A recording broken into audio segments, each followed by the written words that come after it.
मी कोमल मेश्राम, मी समुदाय आरोग्य अधिकारी म्हणून काम करते उपकेंद्र पुसागुंदी येथे, तालुका काटोल आणि जिल्हा नागपूर। मी आज तुम्हाला सिकल सेल आजाराबद्दल काहीतरी माहिती सांगणार आहे।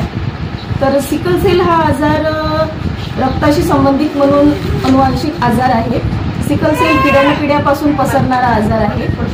शरीरात कुठल्याही भागात नेहमी असह्य अशा वेदना होत असतात। वेळेवर या रोगाचे निदान झाल्यास मुलाची कमी वयामध्ये मृत्यू होण्याची शक्यता वाढते। सिकल सेल या आजाराचे दोन प्रकार असतात, एएस पॅटर्न आणि एसएस पॅटर्न। एएस पॅटर्न म्हणजे फक्त सिकल सेल आजाराचा हा वाहक असतो आणि एसएस पॅटर्न हा सिकल सेल रुग्ण असतो। सिकल सेल वाहक दोन्ही वाहक जेव्हा लग्न करतात तेव्हा त्यांच्यापासून होणारे बाळ हे सिकल सेल रुग्ण असू शकते।